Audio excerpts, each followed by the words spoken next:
A few years ago, I was renting a house in Northern California. The neighborhood was just outside the suburbs. It seemed like a perfect balance of having space and having nice neighbors close enough not to feel isolated. The area had no streetlights, so it was very dark at night, especially if there were clouds blocking the moonlight.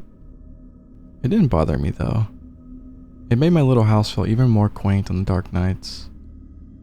I got home from work one day in midwinter. It was a cloudy night, so pulling up to my house, I only saw what my headlights and front porch light illuminated. When I got out of my car, I caught a whiff of cigarette smoke. That was odd, as I had never smelled that before around the house. I didn't see anyone nearby, so I ignored it and went inside. I had just got off a shift with a few hours of overtime, so I felt pretty tired. Even though it wasn't even 7 yet, I decided to take a shower and call it a night. I woke up sometime later, sure that I had heard a noise inside my house. I wasn't worried right away because my friend would sometimes stop by to use my shower after work on his way to his night classes. I even gave him a spare key so he could stop by even if I wasn't home. He would always text me to let me know beforehand though, and I hadn't heard my phone go off. I reached over to my bedside table and picked up my cell phone to see if my friend had sent me a text. The bright light from my phone's screen and number pad blinded me. These were the days before phones had a light sensor that would dim the screen in the dark, and this particular phone was so bright I could use it as a flashlight. Through squinted eyes, I could make out that it was 9 something, but I couldn't tell if I had an unread text or not. I set my phone aside and called out my friend's name. There were a couple of seconds of silence before I heard loud footfalls as someone started running through the bottom floor of my house. I leapt out of bed and ran to the closet. They were already up the stairs by the time I had opened the door and stepped inside. That house had 3 rooms upstairs, 2 bedrooms on either side of the hallway, the one I was in, and a spare, and a bathroom at the end. The bedroom doors were both closed, but the bathroom door was cracked open. I heard whoever was in my house thunder down the hallway past my door and into the bathroom. Thank God he did. That gave me enough time to open the attic access in the ceiling of my closet and hoist myself up. I had just started to lift myself up when the person ran back out of the bathroom. My feet were barely inside of the attic when my bedroom door burst open. I heard footsteps run into my room and stop. When they didn't see me in that room, they ran back to the hallway and into the other room, which just had boxes stacked in the corner, some weights, and a table where I had painted my miniature models. I guess they decided that if someone were hiding, it would be in the bedroom because they charged back into my room and turned on the light. A moment later, the closet door was ripped open. I was crouched in my attic just a foot or so away from the access, so I could try to stop them if they started to climb up. From my vantage point, all I could see was from about their knee down. They were wearing dirty blue jeans with frayed cuffs and worn work boots. After a few seconds of looking in the closet, they stepped away and I heard a loud crash come from my room, followed by a scream of frustration and anger. That scream was the most unnerving part of the incident for me. It reminded me far too much of my stepfather, who would scream in a similar way when he lost his temper. He would eventually be put in a mental hospital for several mental disorders that resulted in erratic and violent tendencies. The man in my house ran back down the stairs. I heard clashes and clatters as things were thrown around and furniture was knocked over. I stayed crouched in the attic. I had left my cell phone when I ran for the closet, and I wasn't certain I could climb down without him hearing. After some time, the noises stopped. I started counting slowly. When I reached 1,000, I decided it was safe enough to climb down and call the police. The first thing I noticed when I exited the closet was the intruder had flipped my bed over, I assume in an attempt to find me. That was the loud noise I had heard after he stepped away from the closet. I couldn't find my cell phone, so I went to the landline by the bed and called the police. I waited in my room until I heard them call out from downstairs. The first floor was a mess, but I had expected that. Chairs had been knocked over, the sofa had been flipped. All the books, pictures, and knickknacks I had on my shelves were strewn across the floor. The cupboards in the kitchen had been opened and all the boxed and canned food had been thrown to the ground. As far as I could tell though, the only thing missing was a single knife out of the wooden block in my kitchen. The police checked the house from top to bottom. They found that the side door had been forced open by something like a crowbar. They also found a few cigarette butts along my fence line, along with some foil and an empty pen tube which the police said people often use to smoke meth. So they think he had been watching my house for a while. I realized that he must have been out there smoking a cigarette when I got home. They collected up the evidence and told me I should stay with family or friends that night and get the door fixed as soon as possible. I opted to just not sleep. I moved the shelf over to block the broken door and spent the next couple of hours cleaning things up. I would often go to the window with a flashlight and shine it along the fence line where the police found the cigarette butts and foil, but I didn't see anything. The next day, I called to have my door fixed and motion lights installed at the back and sides of my house. I ran a phone cable up into the attic and added a landline. I never wanted to be stuck up there without a phone again. Nothing else happened at that house though. I lived there another 3 years without incident. One more precaution I took was practicing getting out of my bed, going to the closet and climbing into the attic as quickly and quietly as possible. I even kept at it when I moved. Except now I go to a crawl space at the back of the closet instead of the attic. I try not to think about what would have happened if I had been a bit slower getting to the attic or if he hadn't gone into the bathroom at the end of the hall first.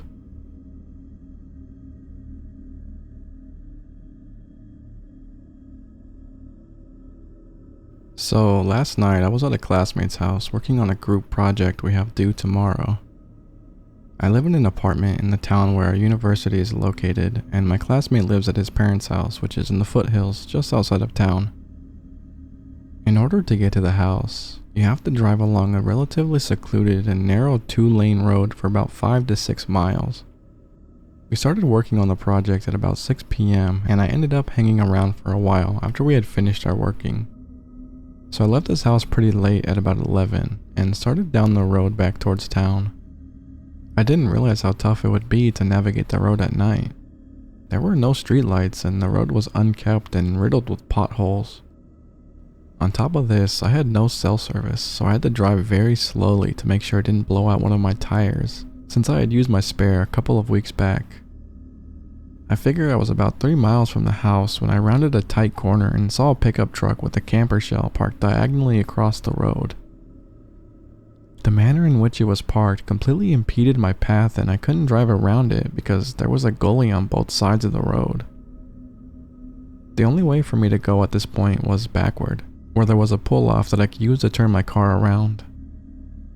At first I couldn't see inside the cab, but when I turned on my high beams I saw that there was a man slouched over in the driver's seat, his head resting against the steering wheel as if he had been knocked out after a bad accident. I immediately sensed something was wrong. The way his car had just coincidentally come to rest in a position that totally blocked the road was a big red flag for me. I had heard stories of people playing dead in the road as a way to lure unsuspecting people out of their cars so that they could rob them. I decided screw this and elected to go back to my classmate's house and explain what was going on. I threw the car into reverse and kept my eyes darting back and forth between my rear view and the truck. I looked and saw that I was almost to the pull-off where I could turn around. When I looked back, my heart skipped about 5 beats. The man who had been slouched over in the driver's seat was now walking at my car at a hurried pace, while a few other men jumped out of the camper shell and started moving towards me as well. I panicked and accelerated backwards into the pull-off, which messed up the undercarriage of my car pretty bad. As I put it into drive, the guy was already at my passenger side door tugging on the handle, which thank the Lord was locked. I only caught a brief glimpse of him, but his face appeared to be scabbed and leathery. Definitely a meth head or some sort of drug abuser. I sped away and didn't slow down at all until I reached the house, constantly checking my rear view to see if they were following. Thankfully they didn't tail me, and when I reached the house I explained what happened to my classmate and we called the cops. I was grateful that my buddy's parents were kind enough to let me stay the night. They didn't find anyone on the road matching the description, but I filed an incident report and they told me they would be on the lookout for similar vehicles and suspicious activity. But holy crap, I'm still so shook up over it. I keep getting the same adrenaline rush I got when I saw the guy charging me whenever I think about it. Please share some experiences you've had, as I would appreciate a good read or a good discussion to help clear my headspace.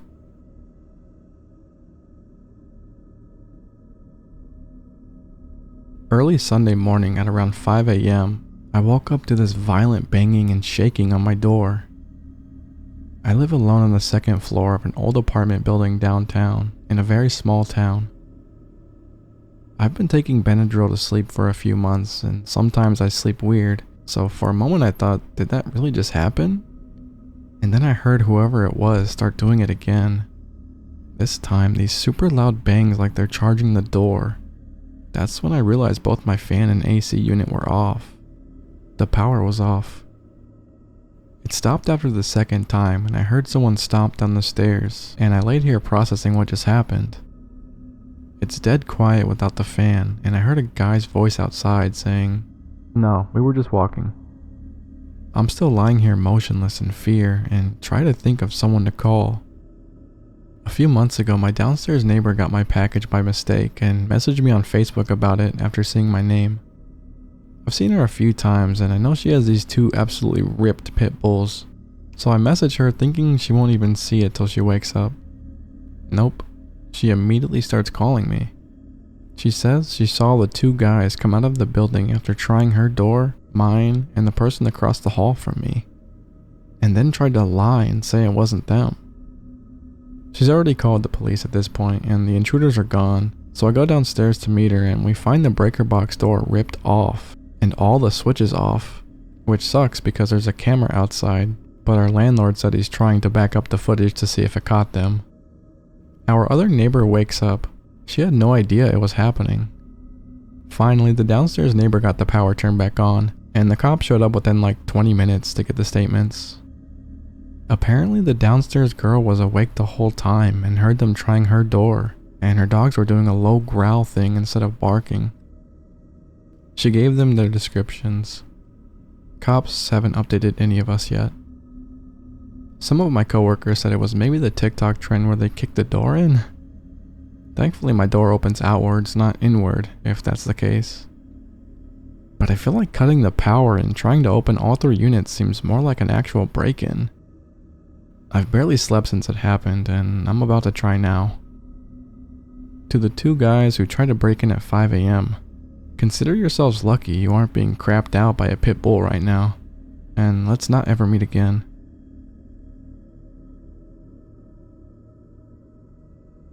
I'm not sure if this is the right place to post a story like this, so please excuse my formatting and the length of this post, as I'm pretty new to Reddit. A few years ago, probably now 10 years, my mother and my stepfather bought a house in southern Europe. It was a bargain back then, as prices weren't skyrocketing like they are nowadays. The house was built sometime in the 1950s. It originally belonged to our current neighbor. Her parents built it after the war. They later built a new house right next to it and are still living there. She and her husband are now both over 70 and very kind people. Neither my mother nor my stepfather knew anything about the house's history when they bought it. I guess they just wanted to start a new chapter in their lives. It was a tough time back then because we were basically living in a construction site while they renovated a lot of things themselves. We found a few relics in the house, an old sewing machine and some old war postcards that were hidden beneath the basement floor, but nothing too unusual at first. The property has 2 buildings, the main house with a basement and a smaller second building. We later found out that the second building used to be a goat stable. During renovations, they needed to remove the floor there, so they had to dig into the ground. We were pretty new in town at the time, and if you've ever lived in a very small community, you know how interested people are in newcomers. I'm sure we were the main topic of conversation back then, especially after what we found. While digging, we uncovered several animal remains. If I remember correctly, the first thing we found was a goat's pelvic bone, or maybe part of its spine. It's been so many years that I don't remember exactly. But then we found something much more disturbing. The top part of a human skull. It was very clear that it was real. You could see the cranial sutures, the seams where a human skull fuses together as it grows. My mom and stepfather didn't know what to do at first. We had just found what was clearly a human bone buried in the stable. I pushed my mom to call the police, and she did. Several police cars arrived, along with the local town doctor who came to examine the bone. You can imagine how many neighbors showed up to see what was going on. The doctor and the police confirmed that it was indeed part of a real human skull. They asked if we had found anything else besides this and the goat bones, but we hadn't. Strangely, they brushed it off as something a previous tenant might have left there. As quickly as they arrived, they left. They didn't even take the bone with them. They told us it was up to us what to do with it. A few days later, we talked more with the neighbors who had previously owned the house. At first, they were very happy that we bought it, since we seemed like a normal family, finally bringing some life back into the place.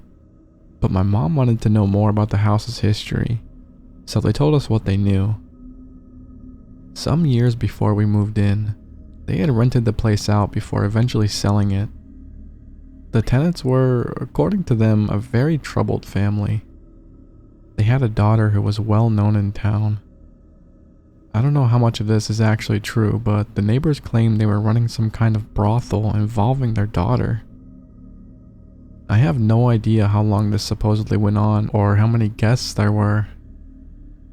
Her room was still in its original condition when we moved in. There were satanic symbols painted on the walls and strange writings. Unfortunately, I don't have any pictures of the skull, bones, or the writing. This family had a very bad reputation in town, and people were relieved when they moved away. After them, a psychologist moved in. She lived there alone. Our neighbor told us she displayed animal skeletons around the property and even left them hanging on the outer walls to dry. They described her as very strange or eccentric. As you can imagine, she also had a bad reputation in town. I had never seen or heard of someone openly drawing animal skeletons where everyone could see them. As all of this unfolded, I couldn't help but look up the psychologist online. As far as I could find, she's still practicing today. To this day, we never found out why that human skull fragment was buried in the stable, or how it got there in the first place.